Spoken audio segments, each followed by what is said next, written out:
Question है ये, ठीक है। 5 प्लस एक्स की पावर 500 एक्स 5 प्लस एक्स की पावर 499 और ऐसे कहाँ तक एक्स की पावर 500, ठीक है। तो देखो इसमें अगर हम लोग देखें तो ये ज्योमेट्रिक प्रोग्रेशन है। क्या है ये? क्यों ज्योमेट्रिक प्रोग्रेशन है? क्योंकि जब तुम इसको इससे भाग करोगे तो x अपॉन 5 प्लस एक्स आएगा। क्या आएगा? अरे भाई ये बचेगा, ये पूरा इससे कटेगा, ये नीचे एक बचेगा, तो x अपॉन एक्स प्लस 5।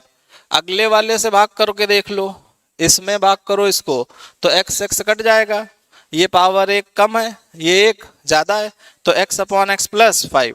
तो बार बार हमारा बचेगा क्या? x upon x plus 5।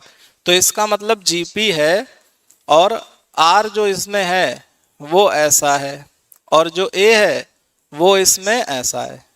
इतना तो समझदार हो ही। फर्स्ट टर्म और निकाली लोगे, रेशियो निकाली लेंगे, जीपी समझ में आ चुकी है। तो इसका मतलब जीपी के सम लिखा है। ये क्या लिखा है? जीपी का सम। तो जीपी का सम क्या होता है? A into R, A into R की पावर एन। एन मतलब नंबर ऑफ टर्म्स। कितने हैं बता पाओगे? 501 टर्म है। x की पावर 500 है, x की पावर 0 से, x की पावर 1 से x की पावर 500 तक 500 टर्म, और एक अलग से तो x की पावर ये, तो 501 माइनस 1 बटे r माइनस 1 लिख सकते हैं कि नहीं? अब जब इसको तुम माइनस करोगे तो -5 आएगा, इधर ले जाओगे x कट जाएगा, -5। तो हम क्या करते हैं, इसको उल्टा लिख लेते हैं। हम माइनस में सिस्टम नहीं चाहते हैं।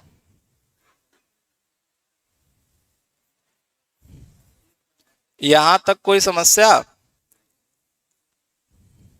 बोलो, कोई दिक्कत?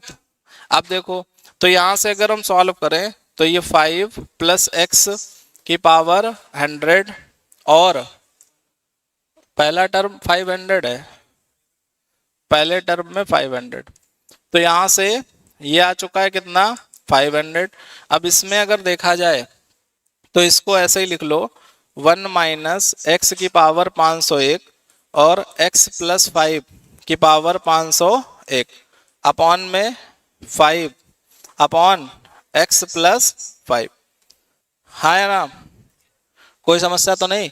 अब अगर हम लोग इसको थोड़ा सा और सिंप्लीफाई करें तो ये अंदर मल्टीप्लाई होगा, तो ये जब अंदर मल्टीप्लाई होगा तो 5 प्लस एक्स की पावर 500, जब ये इसमें मल्टीप्लाई होगा तो x की पावर 501 अपॉन x प्लस 5 आएगा, और अपॉन में ये है। तो इसका मतलब जो ये चीज लिखी है ये तुमको क्या ऐसे नहीं दिख रहा है कि इसके बाहर x प्लस 5 का मल्टीप्लाई, ये 5 बटे एक्स प्लस 5 है, ऊपर जाएगा तो x प्लस 5 का क्या हो जाएगा? इतनी लाइन समझ में आ गई? अब इसके बाद में ये x प्लस 5 इसके साथ आ जाएगा, तो क्या आ जाएगा? 5 प्लस एक्स की होल पावर 501, इससे कट जाएगा तो x की पावर 501 बटे 5 और कितना? 5। ये आ गया। समझ गए? मीन्स सिंपल सा ये है कि इतनी बड़ी सीरीज को ऐसे लिख सकते हो, इतनी बड़ी सीरीज को ऐसे। अब तुमको कोफिशिएंट किसका बताना है? x की पावर 100, तो इसमें तो x की पावर 101 है नहीं, तो ये तो बेकार ही है, ये तो है बेकार। तो x की पावर 101 कहाँ मिलेगी? इसमें। x की पावर 101 कहाँ मिलेगी? इसमें। तो जब इसमें 101 सॉल्व करोगे तो ये आ जाएगा 501 और C101 और 5 की पावर इससे इसको माइनस कर देंगे 400 और x की पावर 101 बटे 5।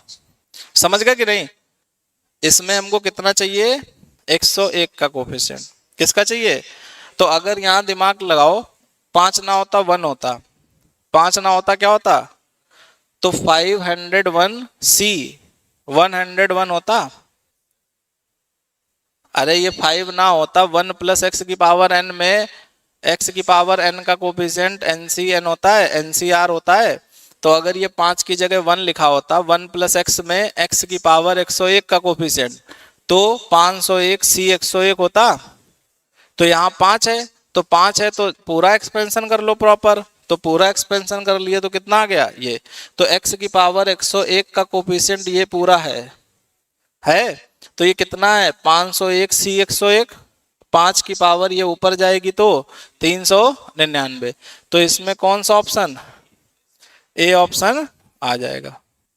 समझ रहे कि नहीं? ये वाला भी 99 है पावर में, बट ये 101 है, ऊपर 500 है, तो यहां से ये गलत है। समझ पाए नहीं? इधर क्या कॉन्सेप्ट लगा है? या अभी तक यहां तक तो बायनोमियल का कोई कॉन्सेप्ट ही नहीं है। यहां तक बायनोमियल का कोई कॉन्सेप्ट? ये सीरीज है, इसमें ए है, आर है, एन है। एन मतलब कितने टर्म है, लगाया तो ये आया। इसको थोड़ा सा हमने सिंप्लीफाई किया। सिंप्लीफाई कैसे किया? ये उठा के अंदर मल्टीप्लाई किया, फिर इसको पलट के किया। तो जब पूरा सिंप्लीफाई किया तो ये आ गया। ठीक है, क्वेश्चन बना इसमें x की पावर 101 का कोफिशिएंट बताओ, मतलब इसमें x की पावर 101 का कोफिशिएंट बताओ। इधर x की पावर 101 का कोफिशिएंट है नहीं, ये 5 है अलग से। इसमें तुमको x की पावर 101 निकालना है। तो x की पावर 101 निकालोगे तो 501 सी 101। और जब ये लिख लेते हैं तो एक्सपेंशन में दोनों टर्म का इसकी पावर n माइनस आर, इसकी पावर